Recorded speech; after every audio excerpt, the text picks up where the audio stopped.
Hi hello నమస్తే welcome back to our channel. నా channel కనుక మొదటిసారి చూస్తున్నట్టయితే ప్లీజ్ సబ్స్క్రైబ్ చేసుకోండి.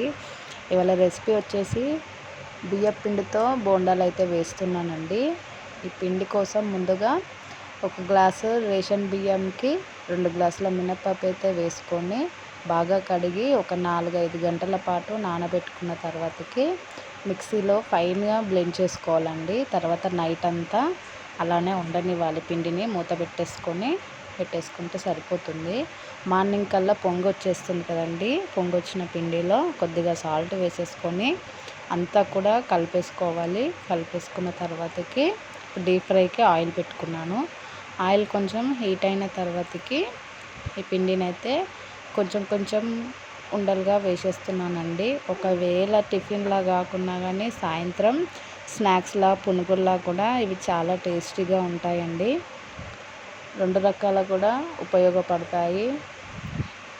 తొందరగా అయిపోతుందండి. రెసిపీ వచ్చేసి చాలా ఫాస్ట్గా అయిపోతుంది. ఒక్కసారి పిండి పట్టేసుకున్నామంటే 2 విధాలుగా కూడా మనము స్నాక్స్ టైప్లా టిఫిన్ టైప్లా కూడా చేసేసుకోవచ్చు. ఆయిల్ చాలా హీట్ ఉండాలండి. హీట్ అయిన తర్వాతనే మనము ఈ పిండి ముద్దలను వేసేసుకోవాలి. కొద్దిగా ఈ పిండి ముద్దలను వేసేసుకొని ఎంతవరకు అయితే పడతాయో అంతవరకు వేసేసుకొని మంచిగా డీప్ ఫ్రై చేసుకోవాలి. మంచి గోల్డెన్ బ్రౌనిష్ కలర్ వచ్చేంత వరకు అయితే వేయించేసుకోవాలండి బోండాలను. పైన మంచి క్రంచీగా లోపల సాఫ్ట్గా చాలా బాగుంటుందండి. తప్పకుండా ట్రై చేయండి. చూడండి ఆల్మోస్ట్ అయిపోయింది. మరి కొద్దిసేపు అయితే రెడీ అయిపోతాయి.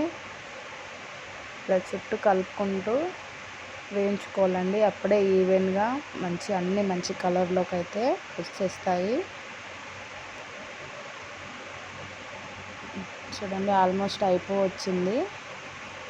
చూడండి ఈ కలర్ వచ్చేస్తే సరిపోతుంది. ఇప్పుడు తీసేసుకొని ఒక బౌల్లో వేసేసుకుందాము. అంతే అండి, రెడీ అయిపోయింది. ఎంతో టేస్టీగా ఉండే బియ్యం పిండి బోండాలు రెడీ అయిపోయింది. ఈ వీడియో కనుక నచ్చితే లైక్ చేయండి, షేర్ చేయండి, తప్పకుండా సబ్స్క్రైబ్ చేసుకోండి. Thank you for watching.